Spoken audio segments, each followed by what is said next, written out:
Hello everybody, Incon here with your patch 5.24 review, guys. This is the patch that has Arthur in it, and we're going to talk about Arthur at the end of this video. Before that, we're going to be talking about a little bit about skins. We've got some pretty big gameplay changes, very small like pool of things that have changed. I don't think there's a single item change in this video, this patch, and I think that there's only a couple of god changes, but some of those god changes are going to have a big impact on the meta, including one of my favorite characters, Arachne. So right off the bat, you can see a couple of the skins we got. We got Cosmic Conqueror Hercules, that is in fact a Herc skin. We've got a Cerberus skin, which makes sense that we finally get Brimstone Cerberus. Guardian of Hell type dealio, looks like he belongs there. Fantastic, I like it. Glacial Gaze Medusa, it's basically a sexy Medusa skin, so it's like, whatever. Then we've got Dragon Keeper Discordia. This pufferfish seems to be her ultimate, so it's going to be a giant cute pufferfish coming at you. That's pretty sweet. We got Blight Guardian Athena. I'm always down for an Athena skin. She's like my most played character.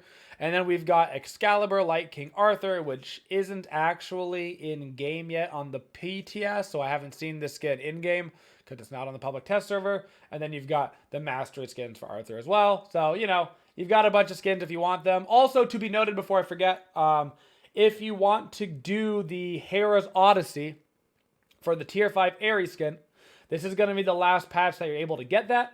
Once the season 6 goes live, which will be the patch after this, you will no longer be able to get the Ares tier 5 skin, which is part of hi-rez Odyssey, and any of the skins that were in hi-rez Odyssey. So if that's something you want, make sure you do it. You can buy them still in this patch, but not after this patch. So you basically got 2 weeks after this goes live. Couple of bug fixes that I thought were actually pretty important, guys. PC players can now sort god classes in the drop-down menu in the match lobby. So for those that have been playing, you've noticed that the UI changed. Well, part of that UI change was you could no longer sort by like hunter, guardian, warrior. It just was physical and magical, which was kind of ridiculous. So they fixed that, and you can now sort by actual class archetype. And they've added a ban button on PC. Right now, when you're in the ban phase, in ranked, the second you click on the picture of the god, it bans them, where typically you would click on their picture and then click a ban button to like verify yes you wanted to ban them. So for those people out there that were misclicking, you won't have that problem anymore, and both of those are good bug fixes. All right, for one of the two massive changes, guys, coming into this patch, we have Arachne. Arachne's ultimate is getting a change. Arachne now creates a 25 unit radius of web that lasts for 5 seconds whenever she lands, wherever she lands. So whenever you land in your ulti, boom, you get a bunch of webs that come out. Enemies in this area are slowed by 25%, and Arachne gains 40% movement speed on that area, and you are slow immune on that web. This will not stack with your spider ability, your third ability, so you can't like hit him with a spidey, hit him with this, and then like double, triple, quadra slow them. Not gonna happen. Yeah, you just basically get one or the other. So as far as the impact for this on Arachne, this immediately is gonna make her more aggressive. This is obviously a shot at Arachne's ultimate for being almost entirely used as a getaway skill. Very rarely do you ever use Arachne's ultimate aggressively, just because it just puts you out of position and then you don't have a getaway skill. So they're very obviously trying to get Arachne players to be more willing to use that ability, to be aggressive. You land on them, now they're slowed, you have a better chance to kill them, you get that bonus movement speed, and you can't be slowed, so you have a better chance of getting away afterwards, even using it aggressively. It's a massive, massive buff for Arachne, and outside of the fact of ganking, it's also going to be huge for initiation and team fights. This is basically now an ultimate that also forces the enemy team to use their sprint, right? Typically, teams have 1, maybe 2 sprints. So if Arachne ults in on you like this, and your entire team is slowed by 40%, you don't want to beads a slow, right? So the support's going to have to pop a sprint, and now your sprint is popped when you might have wanted to save it for like the creeping curse that's going to come out on you, or vice versa. You sprint the creeping curse, and now Arachne ulti is going to slow your entire team again. Either way, it's going to make Arachne way more impactful in late game team fights. Way more. We got a hell change that's actually pretty small. Significant for her, but not nearly as big as like the Arachne change. Okay, so what they've changed is her switch stance, her ultimate, if you will, gives passive effects, and they've basically bumped up those passive effects. So your dark stance, instead of giving you 20 to 60 power, will give you 30 to 70 power, 10 power each ranked. No big deal. Level 1, it's like a decent bit of a buff, 30 power compared to 20. End of the game, 60, 70, who cares? They've also increased the power aura from 10 to 30 to 15 to 35. Once again, who cares? Increased the light stance protection self buff from 5 to 25, to 13 to 25. So that's a little bit decent. Help you be a little bit tankier in the earlier game. A little bit more significant than the other buffs. They increased the light stance protection aura from 2.5, 12.5 to 6.5, 12.5. That's a giant who cares. And that's all that changed for Hell. Basically, this is kind of a jab at Hell to be like, hey, remember guys, Hell is still in the game. Don't forget about her. Make sure you're playing her. If you haven't played Hell in a while, she can be very strong. Obviously, she has some super hard counter picks, things like Serket and Odin. But I don't think people remember how hard she hits for. If you're a mid player out there, I would recommend playing a little bit of mid Hell and always get your 1 at level 1, not your 3. And look for that kill right there at level 1, level 2, because you'll find that you hit a lot harder than you think you do. One of the smaller changes in this patch to a god, but will have a decently significant impact on the character, is Susana. They're buffing Susana. I know everybody out there is weeping tears. Typhoon is getting a very specific buff. They're adjusting the pre-fire time so that when you pop your ulti, your ultimate will start deploying immediately. So basically what that means is abilities in Smite basically have pre-fires, post-fires. Pre-fires is how long after you click the ability that it actually starts, basically. And post-fire is how long after the ability are you like basically stuck in an animation. Susano's pre-fire on his Typhoon is he basically does an animation dealio and then the tornado starts to form. So instead of that happening, it's basically just gonna start forming the tornado. So that weird couple of like, it's probably like 0.3 seconds. That's what like usually around Smite.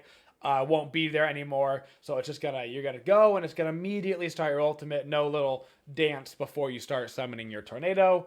Which basically just means that Susana is gonna be able to hit you with his ulti slightly earlier than he used to for just slightly more damage. The least impactful change, in my opinion, in this patch is going to be the change to Thor. I actually think the Susan change is more impactful than this. They are slightly buffing Tectonic Rift. That is Thor's stun ability, your second ability. They're decreasing the mana cost from 75 to 60. Who cares? But they're decreasing the cooldown from 17 seconds at all ranks down to 15 seconds at max rank. So you put 5 points into it, you get minus 0.5 at each rank. Well, you get minus 0.5 in each rank. You put 4 additional points into it for the minus 2 seconds. You don't level up Tectonic Rift basically at all, because you used to need 2 points of Tectonic Rift in order to guarantee your hammer stun. But now you don't anymore. You just need that 1 point since they had buffed up the stun duration at the start of it a while ago, a couple patches ago. So you basically aren't leveling up this ability until the very end of the game. So sure, 2 seconds of cooldown is nice off your Tectonic Rift, but it's not going to have any significant impact on any gameplay for the first 15, 20 minutes of the game until you're getting like level 16. And even then in the late game, how many times would you have been able to win the game because of like 2 second difference on your wall? Any buff is a nice buff, for people that like Thor, but if you're already playing Thor, you're going to still play him. And if you don't think he's good right now, you're not playing him. It's not going to change your mind. Now, finally, the biggest change in the patch, the biggest buff in the patch, is going to be making its way to Xing Tian. If you haven't seen one in a while, it's because nobody plays him anymore. I actually do think he's a severely underrated solo laner. I think he's very strong on the solo lane. But he's about to get all up in your rank games in the solo lane, and I think he's going to be coming back in support as well, so let's talk about it. Furious Roar, that is your first ability on Xing Tian. They're increasing the duration. It used to scale from 1 second to 4 seconds. Now it is going to be 4 seconds at all ranks. This is significant because your Furious Roar decreases damage from basic attacks, but they're going to decrease that a little bit. So I used to decrease basic attacks from 30% to 50%. Now it's going to go from 20% to 50%. This means that in something like the dual lane, if you throw this on the ADC, they will have 4 seconds of minus 20% auto attack damage at level 1 while they're trying to clear the wave, which could have a significant impact on wave clear of your opponent. They're also decreasing the damage per tick from 3% per second to 1 to 3% per second. In other words, the total damage difference is going to be from 3 to 12% total HP, and it's instead going to be 4 to 12% total HP. Actually, slightly more damage at level 1. You lose a little bit of damage at level 3, you know what I'm saying? But for the most part, it's just about going to stay the same. On the whole, though, pretty big buff because that duration is going to last 4 seconds all the time, which is a significant buff to denial of clear of the enemy team, especially in the support role. Now, another big change. That's right. That's not the only change. He got 2 big changes. They're also changing Whirlwind of Rage and Steel. That is the washing machine. That is your ultimate. So, they're not making it fire faster, but what they are going to do is, 1, it will deal damage to enemies in the radius, even if they were cleansed. So beforehand, if you beads the ulti, it wouldn't do any damage to you. So it was an ultimate that he was stuck in an animation that didn't do anything. Now, if you're standing in his radius, it's still going to hit you because there's a giant axe swinging around. And they're increasing the movement speed while channeling this ability by 25%. So the radius stays the same. You still have just as much time to get out of that radius, but now he has the increased movement speed to catch your booty, to get you into the washing machine. And even if you beads it, so you're not going to get thrown, you'll still be taking that damage as he runs at you, leading to a significant damage increase for the output of Xing Tian, particularly in team fights where you used to be able to beads it and be okay. Now, even if you beads it, you're still going to get railed on by all that damage in the AoE, and he's going to be able to stick on you pretty much to make sure that damage happens. So Xing Tian is becoming a force to be reckoned with in patch 5.24. Now, finally, it's time to talk about Arthur. So for those who don't know Arthur, he has 8 total abilities if you haven't seen anything about him yet. The way that he works is he's basically a stance switcher, but not like a typical stance switcher. Basically, think of something like if you were tier, and every time you used your 1, then all of your other abilities popped up again. So if you were an offensive stance on tier, and you use your 1, then you immediately flip to your defensive stance, and then you have all of those abilities. So he's a stance switcher that never actually uses a stance switch.